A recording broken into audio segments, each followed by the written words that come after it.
Subscribe to our YouTube channel and press the bell icon to get the latest updates.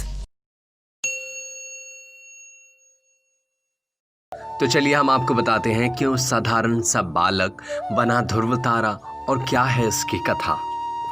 Narad ji उन्हें ओम नमो भगवते वासुदेवाय नमः मंत्र जाप करने की विधि बताए थे। इसके बाद ध्रुव ने 6 महीने तक कठिन तपस्या की।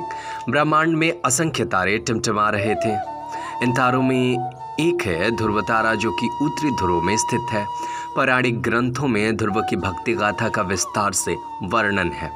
अगर आपको ध्रुवतारा के बारे में नहीं पता तो आइए जानते हैं कैसे एक साधारण सा बालक ध्रुवतारा बना। विष्णु पुराण के अनुसार चिरकाल में बालक ध्रुव ब्रह्मा जी के पुत्र मनु के पोते थे। उनके पिता का नाम राजा उतानपाद था। राजा उतानपाद ने 2 शादियां की थी। एक पत्नी का नाम सुनीति और दूसरे का नाम सुरुचि था। बालक ध्रुव सुनीति की संतान था। सुरुचि चाहती थी कि उसका पुत्र उत्तम उत्तराधिकारी बने। एक दिन जब ध्रुव अपने पिता की गोद में जाकर बैठ गया तो सुरुचि ने यह कहकर उसे गोद से उतार दिया कि तुम इसके लायक नहीं हो। इससे ध्रुव अत्यंत दुखी हो उठे। इसके बाद वो अपनी माँ के पास जाकर बोले, हे माते, मुझे पिता की गोद में बैठने क्यों नहीं दिया गया।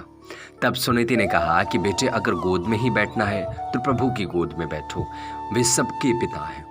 इसके लिए तुम्हें कठिन तप करना होगा। ये सुन ध्रुव वन की ओर गमन कर गए। ये जान नारद जी और उन्हें वन में रोका और लौट जाने की बात कही, लेकिन ध्रुव नहीं माने। अंत में नारद जी ने उन्हें ओम नमो भगवते वासुदेवाय नमः मंत्र जाप करने की विधि बताई। इसके बाद ध्रुव ने 6 महीने तक कठिन तपस्या की। तब भगवान श्री हरि विष्णु जी प्रकट होकर बोले, वत्स, मैं तुम्हारी भक्ति से बहुत प्रसन्न हूँ, मांगो क्या मांगना चाहते हो। तब ध्रुव ने प्रभु की गोद में बैठने की इच्छा प्रकट की। इसके बाद श्री हरि विष्णु ने उन्हें अपने गोद में बिठाया और मरणोपरांत ध्रुव तारा बनने का वरदान दिया।